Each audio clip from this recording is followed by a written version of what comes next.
Magandang araw po sa inyong lahat mga kababayan at welcome back. At ito nga mga karibin natin, kapapasok lang, panic mode na. Aba, minamalas na si BBM lagot.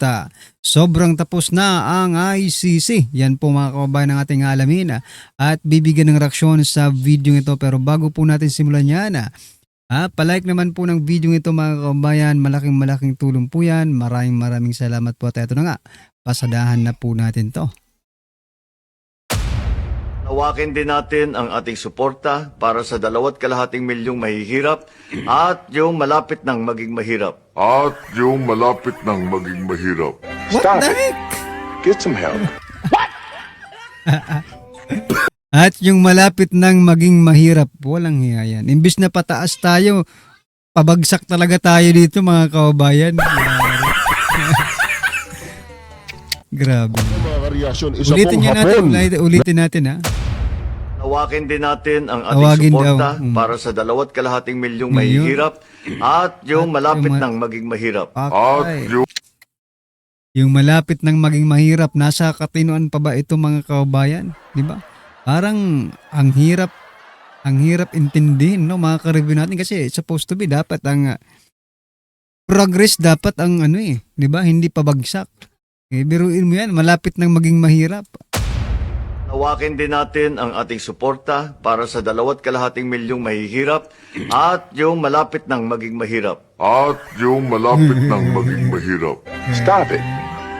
Bangag. At ngayon mga kareaksyon, paano nila ipapadala doon? Yung mga sinasabi nilang merong kasong crime against humanity. Wala O di ba? Wala na. Ito pakinggan po natin. 28 years ago today, Nako. the Rome Statute was born from a shared conviction Nako, anong conviction that the niya? most serious crimes of concern to the international community as a whole must Kinukulong nyo lang, puro mga itim, tapos mayroong first time na nakulong na Pilipino. Nako. Dahil nga, ang presidente ay, Bangag. comment po niyo sa comment section, ang presidente ay Bago yung presidente natin. its adoption made possible the creation of the International Criminal Court, which is the only permanent international criminal court No. established to end impunity for the perpetrators of those crimes. Since then, the International Criminal Court has been fulfilling its mandate and is now seized of situation. Bagay na bagay po yung court nila eh. May Supreme Court tayo dito, Court of Appeals, Regional Trial Court. Marami po. Sila, criminal court. Mga kriminal. Kasi ang mga naririyan, puro mga kriminal. Tingnan ninyo yung prosecutor nila, si Kamir Khan. Oh, di ba? Kalbo na, criminal pa. Ano ba naman yan? Kaya yung mga ka-reaction, ang tinatarget po ngayon ng mga kriminal na dahil sa Lunes talagang matitibag ka. Praise God. Opportunity mga musta. Yan, isa po yan ha, mangumusta. Napakalungkot itong pangyayaring ito na sa araw na ito ay nilibing ang isang magnanakaw at diktatura, dating diktatura, sa libingan ng mga bayan. Ano ngayon? Mahirap ipaliwanag sa ating mga anak kung tatanungin nila. Natawa ka. Diba? Ngayon, camping na kayo. Grabe po mga ka-reaction. Si Kiko naging Huwag natin pakialaman yung flood control na yan. Pangisa Leave nito. it to the people. Ngayon, kung meron kayong mga pork barrel dyan, i-donate nyo na lahat sa DPWH. Walang kaya. Anong kinalaman ng senador kongresista? Ano nga? Anong kinalaman? Oh, Bakit ang pero gusto ko lang protektahan dito, nila? ma'am. Let DPWH do their job. Give the money to DPWH. Oh, give para the walang money. sisihan, di ba? Butik na yun. Give the money to DPWH para masimot nila mga kababayan. Alang yan. Huwag ka na mag-imbestiga tulpo ka, di ba? Magmalitagang ka na lang. Diyan kayo magaling. halatang halata to no? Halatang halata. Praise God for this opportunity. Ito naman si Makausap kayo. Senator Cayetano. Babati po kayo ng magandang gabi. At pinilit ko po talaga na ganitong oras para Nawakin din natin ang ating suporta para sa 2.5 milyong mahihirap. Bago po pala itong video na to, ito muna ang video na ito. Bago pala, ito muna. Ito muna. Yan, ito muna. Wait lang po mga ka-reaction. Kasi kailangan natin pakinggan ito eh. Kasi ito po yung connected dun sa sasabihin niya mamaya. Ito po. Kasi napaghahalata na po itong si Matibag. Talagang nervous na po mga Nervous na. ka-reaction. praise God, opportunity mga musta. Quiet lang po kayo ha, atin-atin lang to. Pero iparating natin sa NBI, sa DOJ at sa Malacanang. Tayo-tayo lang ha. Oh. Sabihin natin sa DOJ, sa NBI at sa Malacanang, di kayo halata ha. Correct. Slight lang, pero hindi naman kayo halata. Pero alam nyo po, meron biblical principle. Kung anong ating itatanim, yan ang ating aanihin. At sabi parati ng ating mga kababayan ay sana all. So, ito proposal natin sa NBI, sa Malacanang, at saka sa DOJ. Imbestigahan nyo yung Southeast Asian Games of 2019 kung saan tayo nag-overall champion at tinangala ng buong Southeast Asia. Imbestigahan nyo ng husto, bigay nyo lahat. We will support totally. Pag sinabi kong we, ako, at hinihimo ko lahat ng mamayan, supportahan yung investigasyon na yan. Tapos, ako naman, 10 ng aming mga kasama na ngayon ay nasa minority, imbestigahan naman namin ang flood control. Correct. Deal? Deal. So, madali lang yan, Malacanang. Kasi sumusunod naman sa inyo, sila Senator Erwin, sila Senator Lacson, yung mga nasa Blue Ribbon. Kalabitin nyo na. Total, 30 weeks. Matagal po itong impeachment. At sabi nga, wag panay technicalities. Lalo po ang Blue Ribbon Committee, wala masyadong technicalities doon. So, wag po tayo mangamba sa kahit anong investigasyon. Salamat po sa lahat ng nagpaparating ng suporta, lalo po yung prayers. Pagkatapos sabihin na incidental lang dahil yung building, biglang pinawalang sala na ang mga kakampi nila. Tapos sinabi ng DOJ, tama yung investigasyon na yan. Tapos ang Malacanang, naimbestigahan na daw yung sekretary nila, pero ako daw, hindi pa. Okay lang, imbestigahan natin lahat.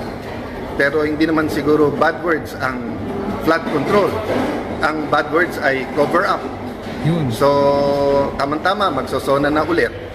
Bigyan natin ng pwedeng pag-usapan ang mahal natin Pangulo na tunay na mga pangyayari.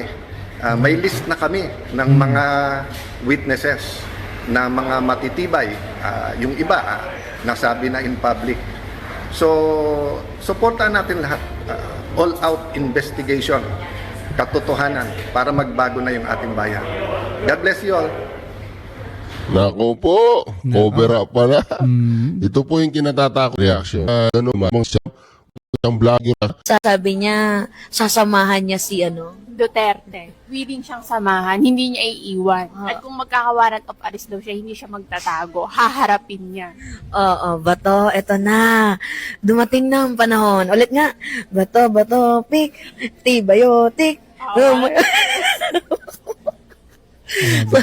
Tangina, tingnan nyo guys Si Kaufman nag-withdraw. Wala na, iniwan na. Anong Kung hindi natin nag-withdraw? alam kung Hindi sa na- billion ba yun or wala na pambayad. Hindi niya naiintindihan yung kontrata, mga kaubayan. Nag-withdraw daw. Sabagay, wag na natin banatan to. Wala na to sa wala na to sa sa mundo, no? Sorry Or Pero baka hanggang ngayon, kung ganyan ang paniniwala mo sa ibang universe, talagang babanatan ka ng mga DDS dyan. Delaying tactics yun. Oh, pwede. Delaying tactics or talagang hirap na si Kaufman na ipagtanggol ang Duterte. Matik na yun. At may mga brace. Pangalawa naman, si Sarah may impeach na. 50-50 na, konti na lang. Oo, may impeach na. Malapit na sa Senado. Tapos si Bato, mukhang hindi na makakapagboto. Kasi Ang tagal na nga nagtatago niyan eh. matagal naman talagang Matagal nang may warrant of arrest yan. Kaya nga hindi na pumasok yan eh. Nagtago na kasi nga, pwede na siyang hulihin. Ngayon, yung warrant of arrest na international na, ICC na. Binubuli nila dito Which sa is, Senator wala Lito, no? na. Ano na sila? Wala na. Gimbal na sila. Si Sarah, may impeach. Si Bato, pinaghahanap. Si Kaufman, iniwan sila.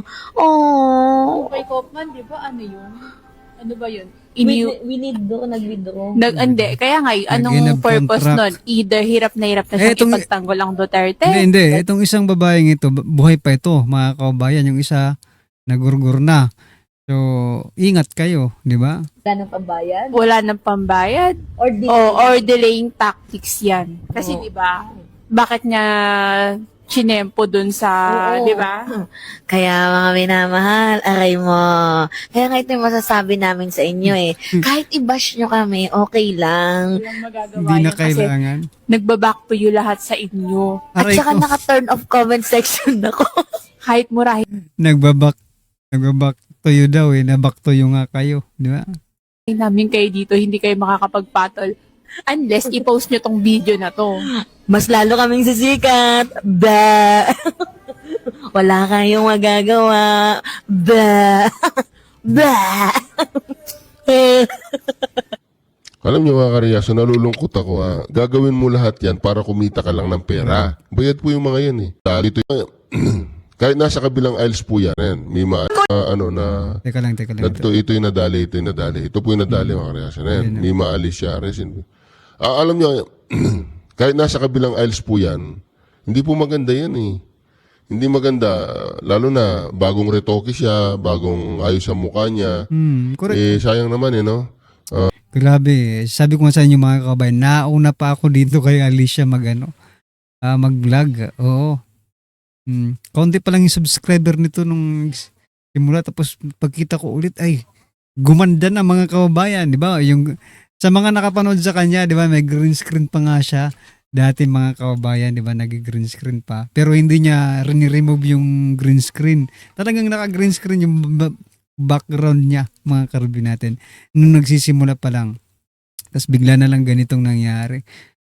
Yung ilong parang pero wag na natin pag-usapan. Total, nasa kabilang buhay na naman ito, mga kababayan. But what I'm trying to point out dito, mga karbi natin, sana naman, di ba, sa mga natitira, sa mga kasamahan niya, maging matino naman kayo, di ba?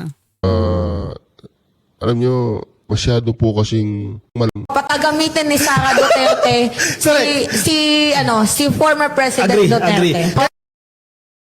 siya po yung siya po yung natsugi, no? Hindi maganda yan, na kailangan maimbestigahan yan, Right. kailangan malaman kung sino yung tumugis, o yung makamagaling na pre. So we always start out by thanking God, praising God. Napakarami pong pinagdadaanan ng ating bayan. A lot of people po have lost their jobs, a lot ng negosyo ay struggling. Gumagrabe po ang krimen, senseless po ang killings na nangyayari at lubusan po kaming nakikiramay dun po sa mga nagiging victims ng senseless crimes. I mean, it's hard enough po na yung mga namamatay sa sakit at saka sa gutom, kawalan ng trabaho, kawalan ng pag-asa, but when there are also senseless killing, and of course, lalo pa pag medyo young pa, they deserve a full life, di ba? So, sometimes the most difficult time to say thank you, Lord, is when it's the hardest of times, no? But as a nation, we thank God for the Philippines, we thank God for lahat ng Pilipinos. Marami talagang dapat managot na leaders natin, but we also still pray for our leaders, no? So tonight, I want to answer some issues and again, talk about our economy regarding yung sunod-sunod na announcement ng ayuda. Any help from the government, any ayuda is good, but we have to discuss saan nila kukunin ng pera, paano nila distribute, at ano yung programa at ano yung purpose. So let me start muna with mistakes, no? Klarong-klarong mistake lang. 3 mistake lang. Sinabi po ni Senator Erwin Tulfo, wag daw akong masyadong hot dun sa flood control investigation. Ang sabi niya, relax lang daw ako. So mistake number 1, hindi po ako yung hot, at hindi po ako yung hindi nagre-relax. Ang ating pong mga kababayan, every single Filipino has asked for an accounting of the biggest corruption scandal in our country in history, involving not billions, not tens of billions, not hundreds of billions, but it involves trillions of pesos. Dahil every year po lampas 5 trillion pesos ang ating budget, and since 2023, 1 trillion more or less sa DPWH pa lang na infrastructure, more or less 1/3 doon ang flood control, yung pa lang na imbestigahan. So when you tell us, Senator Erwin Tulfo, relax ka lang, grabe ang init ng ulo mo pag sa programa mo sa TV at radyo, 2-3 tao kausap mo, problema ng mag-asawa, tama yon. Kasi those are real lives and real problems. Pero ito problema ng buong Pilipinas, sasabihan mo kami lahat, relax ka lang. Let me explain bakit ko sinasabing ang sinasabihan ni Erwin Tulfo ay lahat po tayo. Remember po, sa minority, toka-toka po kami. Ang nakatoka sa flood control ay si Senator Rodante Marcoleta. Okay? At siya nag-umpisa nito as chairman. At umpisa pa lang ng hearing, napapakanta na niya ang mga witness. Di ba? O anong naging problema? Pinalitan siya. O, pagkatapos siyang palitan, kinasuhan siya. Pagkatapos siyang kasuhan, di ba, nakapag-take over po ang grupo natin, inisa-isa po kami, sinugod po ng NBI ang Senado para hindi sana makaboto si Senator Bato. Afterwards po, May 13, full battle gear, sinurround na naman ang Senado, at pagkatapos inaresto si Senator Jinggoy, then inaresto naman po, bago arestuhin si Senator Marcoleta, ano po ginawa nila? Pinilit na hindi maka-hearing ang Blue Ribbon Committee kahit tumuloy. So my point is, I have to step in. Kinulong na nila yung tao Hindi man pwedeng sa minority, hindi man pwede sa Senado, si Senator Lacson at si Senator Erwin Tulfo na lang ang siyang mamahala sa flood control, tapos may pasahan sila ng bola sa DOJ at Ombudsman, at pipiliin lang nila yung witnesses, pipiliin lang nila kung sinong gusto nilang ipakulong at hindi. Samantalang ang linaw-linaw, sabi ni Senator Lacson, walang mastermind. Sinabi naman ni Ombudsman, meron. O tapos ipagbibintangan nila yung Duterte administration. Ever since po, and in many countries, sa bidding at infrastructure may anomalya. But the magnitude at paano nila naging systematic, and then paano nagkaroon ng ganat kalaking ghost projects during this time, tapos paano nila binabago-bago na ganun karaming ghost, ganun hindi. Tapos yung factual lang ngayon na mag-accounting lang di ba? Wala pa. So mistake number 1 na parang palabasin ni Erwin Tulfo. Relax lang tapos. Okay, mistake number 2. Ang sabi po niya, araw-araw nag-impeachment. So paano mag-hearing? Monday to Wednesday lang tayo, pare. Nag-hearing. Paano daw gagamitin ng session hall? Maraming kwarto po ang Senado. And even sa session hall, So yan mga kababayan, may kasabihan nga tayo mga karbi natin, pag gusto, may paraan. Pag ayaw, maraming dahilan. Ayan, yung tulpo na yan mga kababayan, mga tulpo na yan, ganyan yan mga karbi natin, no? Anyway, ito pasadahan din po natin ito mga kababayan, si Matibag ba ito? Teka lang ito si Matibag mga kababayan, pasok. Panag po dito ni Attorney Sal Panelo na talagang itong si Matibag. Ang ginagawa ni Matibag dito, bago po natin ipalabas yan mga ka-reaction, ang ginagawa ni Matibag dito. Siya, worried na po si Matibag dahil paparating na po. Panic mode na. Meron nga Panic talaga mode na si Matibag. intimidation na tinatawag. Tinatakot mo, pini-influensya mo yung galaw ng isang judge. Mabuti sana kung ang influensya, ibibigay mo, influensya doon sa kaso mo na pinapaliwanag mo sa kanya, wala kang kasalanan. Kaya ang aking reaction doon, pag sa ganyan no, ang mga testigo, kayo may isang hukuman. Merong contempt power kayo. O i-contempt nyo. Pumalag ang ilang senator judges sa pahayag ni NBI Director Melvin Matibag na paimbestigahan nito yung hosting sa Pilipinas nung nakaraan pang 2019 Southeast Asian Games. Alamin natin kung ano nangyari sa report ni MJ Mondehar. Nakarating sa amin, may titingnan kami rito, may kailangan kami imbestigahan dahil nakarating kami rito, bilyon-bilyon pala yung pumasok dito na pera na unliquidated. At mayroong private company rito na na-involve na binayaran ng 10 billion at ang pagbabayad insertion sa GAA na hindi binayad. So ito, imbestigahan namin to. Malaking kaso rin ito. Umabot na sa Senate Impeachment Court ang ilulunsad na investigasyon ng National Bureau of Investigation kaugnay sa 2019 hosting ng SEA Games. Lumabas ang pahayag matapos punahin ni Senator Judge Alan Peter Cayetano ang hiling ni NBI Director Melvin Matibag na mauna siyang tumistigo sa impeachment trial. Ayon kay Matibag, kailangan niyang dumalo sa isang anti-transnational crime event sa Bangkok, Thailand mula July 21 hanggang 22. Pero, kinestyon ng ilang senator judges ang timing ng pagpapaimbestiga sa SEA Games. Malinaw raw kasi na si Senator Judge Alan Peter Cayetano ang target ng investigasyon sa gitna ng impeachment trial. Kahapon po ay biglang lumabas ang isang pahayag na iniimbestigahan daw po yung patungkol sa pangyayari noong Southeast Asian Games. Ito po ba ay eksakto lang o ito po ba ay merong dapat tayong pangambahan? The fact that he has to stand up, the fact that I have to stand up, the fact that Senator Robin has to stand up, he is distracting us from our job. As Senator Alan said, he could do it quietly. Go ahead. Pero anong purpose niya? Nagyayabang siya? Correct.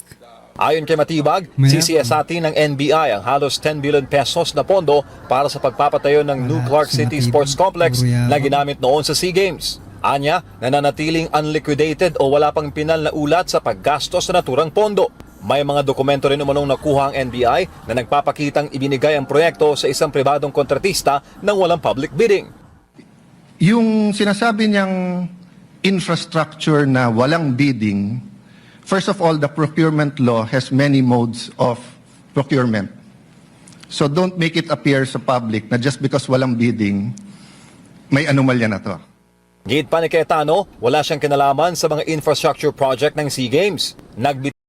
So yan mga kabayan, no? Kabadong-kabado na nga talaga ito sila mga karibin natin, si Matibag, no? Ang administrasyong ito. Kasi alam naman po nating lahat.